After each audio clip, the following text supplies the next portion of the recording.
안녕하세요. 최종용 어드바이저입니다. 저희가 이번에 준비한 하반기 업종 전망은 음식료 그리고 유통 관련된 주제입니다. 저희 화목한 런치스탁에서도 K푸드 관련된 내용으로 음식료 업종을 전망을 해드렸었는데요. 2025년 상반기는 내수 소비 침체 그리고 원부자재 가격 상승 부담이 이어지며 매출 비중이 국내가 높은 국내 사업에서 성과가 부진한 상황이었습니다. 이에 대한 대응으로 다수의 음식료 기업들이 제품 가격을 인상하며 하반기 원가 부담 완화가 지금 예상이 되고 있고요. 유통 부분을 보면 내수 소비 침체는 지속되고 있지만 유통 기업들의 주가는 시장 평균치를 지속 상회하는 흐름을 보이고 있는데요. 산업 내 경쟁 강도 완화가 그 이유로 추정되고 있습니다. 최근 홈플러스 사태를 아시겠지만 홈플러스 사태로 이익을 볼 수 있는 기업은 어떤 기업이 있을까요? 대선 이후 내수 부양 정책이 본격화될 경우 소비 심리 기대도 될 것으로 지금 예상이 되고 있는 상황에서 가격 상승에 따른 원가 절감의 음식료 업종, 그리고 장기간에 걸친 구조조정의 결과 유통비용 구조가 개선된 유통업종, 하반기 전망은 어떨까요? 오늘의 주제처럼 좋은 일만 가득한 하반기가 계속될 수 있을까요? 하반기 음식료 유통 전망 그리고 탑픽 종목은 무엇일지 주영훈 연구원님의 영상을 함께 시청해 보시죠. 안녕하세요. NH투자증권에서 유통 음식료를 담당하고 있는 주영훈 연구원입니다. 지금부터 2025년 하반기 음식료 업종에 대한 전망을 말씀드리도록 하겠습니다. 저희는 하반기 실적 반등을 기반으로 한 음식료 기업들의 기업가치 회복을 전망합니다.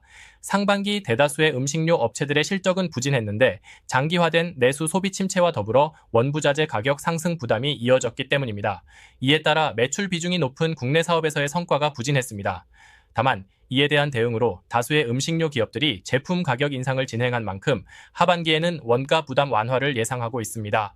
대선 이후 내수 부양 정책이 본격화될 경우 소비 심리의 추가 개선이 예상된다는 점도 긍정적인 부분입니다.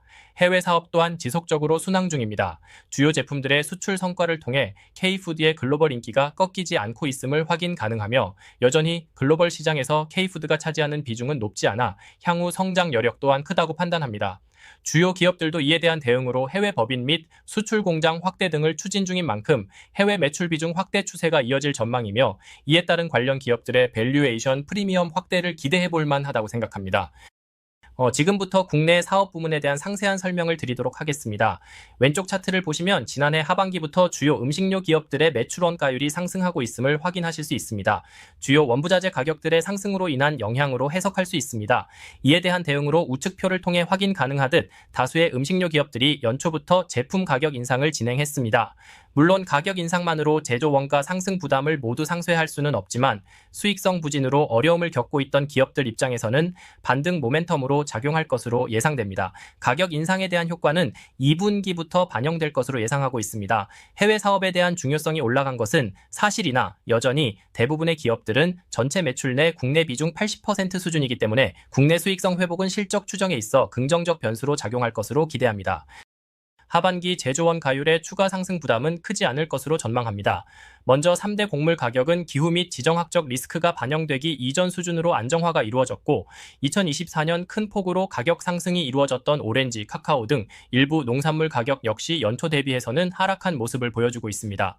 이에 따라 곡물 가격 자체보다는 원달러 환율 영향이 더욱 클 것으로 보이며 해당 요인 또한 음식료 업종에는 우호적일 것으로 판단합니다. 하반기 연준금리 인하 및 경상 수급 회복에 원화 강세를 전망하고 있기 때문입니다. 당사 하반기 원달러 환율 하단은 1330원으로 상반기 대비 안정화 전망합니다. 앞서 살펴본 제품 가격 인상과 원가율 하락이 기대되는 만큼 연간 음식료 기업들의 실적은 상저하고 추세를 보일 것으로 제시합니다. 내수 소비 부양 정책 기대감도 유효합니다.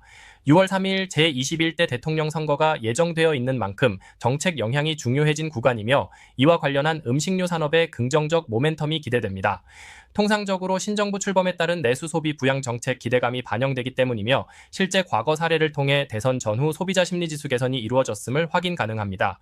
장기화된 내수 침체 극복이라는 목표가 명확한 만큼 신정부 출범 이후 단순 기대감을 넘어 추경을 비롯해 강한 내수 소비 부양 정책 시행이 기대되며 이는 음식료 업종에 긍정적인 효과를 가져올 것으로 판단합니다. 그동안 부진했던 가공식품 수요 회복을 예상해 볼 수 있으며 그동안 매출 부진을 극복하기 위해 늘려왔던 판매 촉진비 또한 축소 가능할 것으로 추정합니다. 2024년부터 본격화되고 있는 K푸드의 해외 진출 모멘텀 또한 지속될 것입니다. 월별 수출 통계를 통해서 주요 제품들의 성과를 확인할 수 있는데 현재까지도 라면을 필두로 다수의 제품들이 높은 수출 성과를 유지하고 있는 모습입니다. 삼양식품을 비롯한 일부 기업들이 늘어나는 수출 물량에 대응하기 위한 공장 증설을 추진 중인 만큼 성장 속도는 한층 더 빨라질 가능성 높다고 판단됩니다. 해외 매출 증가는 단순히 실적 측면에서만 기여하는 것이 아니라 밸류에이션 리레이팅을 이끄는 요인이라는 점에서 중요합니다. 과거부터 투자자들은 소비재라는 업종 앞에 내수라는 단어를 붙여 내수 소비재로 부르곤 했습니다. 그만큼 소비자의 업종은 국내 매출 비중이 높았기 때문입니다. 한국 경제 성장률이 둔화되고 출산율이 급격하게 하락하다 보니 국내 매출 비중이 높은 소비자의 기업들의 밸류에이션은 자연스럽게 디레이팅되는 모습을 보였습니다. 그러나 K푸드의 수출 성과가 올라오면서 이러한 고정관념이 깨지고 있다고 판단됩니다. 국내와 달리 해외 시장에서 K푸드 제품들의 시장 침투율은 아직까지 높지 않은 바 얼마든지 신규 수요를 창출해 나갈 수 있는 구조이기 때문입니다. 실제로 해외 사업에서의 두각을 보이는 기업들은 업종 평균 밸류에이션 대비 2배 이상 프리미엄을 부여받고 있습니다. 당사는 동일한 음식료 산업으로 분류된 기업이라 할지라도 해외 사업 성과에 따른 밸류에이션 양극화 현상은 지속적으로 심화될 것으로 전망합니다. 마지막으로 살펴볼 부분은 미국 관세 영향입니다. 국내 음식료 기업들의 해외 매출, 그중에서도 미국 판매가 증가하다 보니 대미 관세 우려가 제기될 수 있습니다. 다만 결론부터 말씀드리자면 당사는 이와 관련된 부정적 영향이 제한적일 것으로 판단합니다. CJ제일제당, 농심, 풀무원 등 미국 매출 비중이 높은 기업들은 이미 현지 공장을 운영 중이기 때문에 관세 영향으로부터 자유롭기 때문입니다. 미국 매출 비중이 빠르게 상승하고 있는 기업 중에서는 삼양식품이 현지 생산시설을 보유하고 있지 않아 관련 우려가 제기될 수 있습니다. 다만 삼양식품의 주력 제품인 불닭볶음면은 현재 수요가 공급을 넘어서고 있는 이례적인 상황이라는 점을 고려해야 합니다. 즉, 관세 현실화 시 제품 판매 가격 인상을 통해 대응 가능할 것으로 판단합니다. 라면이라는 품목의 객단가가 낮은 편이며 없어서 못 판다는 말이 적용될 정도로 고객 충성도가 높은 제품에 해당하는 만큼 제품 가격 인상이 이루어진다고 하더라도 현 시점에서 수요 감소를 우려할 필요는 없다고 판단합니다. 마지막으로 음식료 업종 투자 유망 종목에 대해서 말씀드리겠습니다. 첫 번째는 KTNG입니다. 오른쪽 표를 봐주시면 KTNG의 주주 환원 계획을 확인하실 수 있는데요. KTNG는 국내 최고 수준의 주주 환원 정책을 시행하고 있습니다. 벌어들인 금액 중 배당과 자사주 매입 등을 포함해 주주에게 환원하는 비중을 총 주주 환원율이라는 개념으로 사용하는데 KTNG의 2024년 총주주 환원율은 100%에 달했습니다. 2025년에도 6천억 원 규모의 배당, 3천억 원 이상의 신규 자사주 매입 및 소각, 자산 유동화를 통한 추가 주주 환원 진행 예정으로 주주 환원 측면에서 기대할 것이 많다고 판단됩니다. 단순히 주주 환원만 좋은 것이 아니라 실적 개선이 동반되고 있다는 점도 중요합니다. 국내 시장의 경우 흡연자 수가 매년 감소하고 있는 만큼 성장 여력이 제한적입니다만 해외 시장 개척을 통해 전사 실적을 이어나가고 있습니다. 특히 주요 국가들에서 관련 판매가 호조를 보이고 있는 상황입니다. 물량 증가와 더불어 가격 인상 효과까지 나타나고 있는 만큼 해외 관련 매출 증가 추세는 당분간 꺾이지 않을 것으로 예상하고 있습니다. 다음으로 말씀드릴 기업은 롯데웰푸드입니다. 롯데웰푸드는 최근 발표한 1분기 실적이 부진한 모습을 보였습니다. 이는 주요 원재료인 카카오 가격 상승으로 인해 원가율이 상승했기 때문입니다. 그러나 이에 대한 대응으로 제품 가격을 평균 9.5% 인상했다는 점에 주목해야 합니다. 제품 가격 인상 효과로 원가율이 상승한 부분을 상당 부분 만회할 수 있을 것으로 기대합니다. 해당 효과는 2분기부터 반영될 예정입니다. 지난해 하반기 실적 기저가 낮다는 점까지 고려할 때 연간 실적 흐름은 상저하고 추세를 보일 것으로 예상하며 2025년 연간 영업이익은 전년 동기 대비 21% 증가한 1,896억 원으로 추정하고 있습니다. 국내 실적에 대한 우려감이 줄어들면 동사의 해외 모멘텀이 재차 주목받을 것으로 기대하고 있습니다. 동사는 인도에서 가장 두각을 보이고 있는 음식료 기업입니다. 현재 성장률 가속화를 위해 원 인디아 전략을 추진 중이며 건과와 빙과 법인 통합이 지난 4월 최종 승인되었습니다. 이를 기반으로 한 지역 커버리지 확대로 플러스 15% 수준의 매출 성장률을 목표로 합니다. 1분기 성과를 고려할 때 목표치에 대한 초과 달성 가능성이 높다고 판단하고 있습니다. 이상으로 음식료 산업 하반기 전망을 마치도록 하겠습니다. 감사합니다. 안녕하세요. NH투자증권에서 유통 음식료를 담당하고 있는 주영훈 연구원입니다. 2025년 하반기 유통산업 전망을 말씀드리겠습니다. 먼저 유통산업에 대한 투자 의견은 포지티브를 유지합니다. 산업 내 경쟁이 완화되는 움직임이 포착되고 신정부 출범 이후 시작될 소비 부양 정책 등이 주께 긍정적 모멘텀으로 작용할 것으로 예상하기 때문입니다. 1분기 GDP는 전분기 대비 0.2% 하락하였고 민간 소비 또한 0.1% 감소하는 등 내수 소비 경기는 여전히 개선되지 못한 상황입니다. 그럼에도 불구하고 왼쪽 차트를 봐주시면 상반기 유통기업들의 주가는 시장 대비 양호했는데 가장 큰 배경은 산업 내 경쟁 구도 재편에 있다고 판단합니다. 2024년 4월 티몬, 위메프와 2025년 3월 홈플러스의 기업 회생 신청이 가장 대표적 사례입니다. 또한 면세점 산업에서는 수익성이 좋지 않은 현대백화점이 시내 면세점 철수 및 축소 계획을 발표하고 편의점 산업의 경우 하위 브랜드의 폐점이 늘어나고 있습니다. 자세한 내용은 우측표를 참고하시면 되겠습니다. 결론적으로 말하면 유통산업 내 경쟁 강도가 완화되고 있으며 이러한 흐름은 하반기로 갈수록 심화될 전망입니다.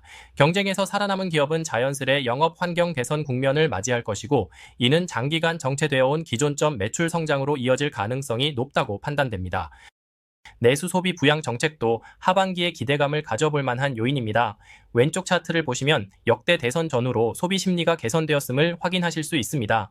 이는 신정부 출범에 따른 내수 소비 부양 정책 기대감이 반영된 결과로 해석할 수 있습니다. 물론 지난 20대 대선 직후에는 오히려 악화되는 모습이 나타나기도 했습니다만 당시에는 높은 기대 인플레이션율로 나타나던 예외적 상황으로 판단됩니다. 장기화된 내수 침체 극복이라는 목표가 명확한 만큼 신정부 출범 이후 단순한 기대감을 넘어 실질적인 정책 효과를 예상해 볼 수 있을 것입니다. 정책 우선순위에 따라 유통 세부 업종별 수혜 정도 차이는 존재하겠으나 산업 전반을 놓고 보았을 때는 긍정적 변수에 해당한다는 판단입니다. 이제 유통산업 내에서 산업 부문별로 나눠서 세부적인 내용을 설명드리겠습니다. 먼저 백화점과 면세점 산업입니다. 2025년 하반기 백화점 산업 기존점 성장률은 총 매출액 기준 플러스 3%로 전망됩니다. 1분기에는 추운 봄날씨로 인한 의류 판매 감소로 성장률이 부진했으나 2분기 이후부터는 명품 카테고리 매출 반등과 함께 점진적으로 회복될 가능성이 높다고 판단됩니다. 이는 2024년 하반기 엔저 영향으로 인해 명품 구매 수요가 일본으로 넘어가서 기저 효과가 낮기 때문입니다. 백화점 기업들은 1분기 매출 감소에도 불구하고 판관비 절감을 통해 수익성 방어에 성공하는 모습을 보여준 바 있습니다. 즉, 매출 반등이 이루어질 경우 영업이익의 개선은 이보다 크게 나타날 것으로 기대합니다. 다음은 면세점입니다. 면세점은 산업 전체로는 아직까지 유의미한 개선 움직임이 포착되지는 않습니다. 다만 수익성 측면에서는 하반기부터 개선이 회복이 이루어질 것으로 전망합니다. 롯데면세점이 연초부터 따이공과의 거래를 전면 중단하고 현대백화점 또한 시내면세점 사업을 축소하며 경쟁 구도가 완화된 점에서 기인합니다. 사업자 간 경쟁이 완화됨에 따라 호텔신라와 신세계 시내 면세점의 수익성 개선이 가능할 전망입니다. 추가적으로 원달러 환율이 1분기를 고점으로 하락하고 있는 점 또한 면세점 영업 환경의 긍정적인 요인입니다. 다음은 할인점 산업입니다. 왼쪽 장표를 보시면 2025년 하반기 할인점 산업의 매출액은 플랫 수준으로 전망합니다. 다만 이마트와 롯데쇼핑의 경우는 플러스 2-3% 수준의 외형 성장이 기대됩니다. 할인점 산업 전망 시 고려해야 하는 가장 큰 변화는 홈플러스의 기업 회생 신청입니다. 현재 홈플러스는 정상 영업을 이어가고 있으나 기업 회생 신청으로 인한 경쟁력 하락이 불가피한 상황으로 판단됩니다. 국내 할인점은 대부분 중심 상권에 몰려 출점해 있습니다. 실제 이마트의 전체 매장 50% 이상이 홈플러스 인근에 위치한 것으로 파악됩니다. 즉 홈플러스 경쟁력 약화에 따라 고객 이탈이 이루어질 경우 경쟁 업체인 이마트와 롯데쇼핑이 해당 고객 유입 효과를 누릴 것으로 예상됩니다. 또한 지난 몇 년 동안 구조 조정으로 비용 구조가 개선되어 있고 이마트의 경우 통합 매입을 통해 매출 총이익률 개선까지 나타나고 있는 상황입니다. 즉 매출 회복이 이루어질 경우 수익성 회복세는 더욱 가팔라질 전망입니다. 마지막으로 편의점 산업입니다. 2025년 하반기 편의점 산업 매출 성장률은 기존점 성장률 1%와 출점 효과 3%를 더해서 플러스 4%로 전망합니다. 왼쪽 차트를 보시면 과거 대비해서 편의점 산업의 외형 성장률은 지속적으로 낮아지고 있음을 확인하실 수 있습니다. 가장 큰 이유는 점포 증가율이 크게 하락한 데 있습니다. 한국 편의점 산업에 대해 포화 우려가 나타나고 있는 배경입니다. 점포 증가율이 낮아진 이유는 오른쪽 차트를 보시면 알 수 있습니다.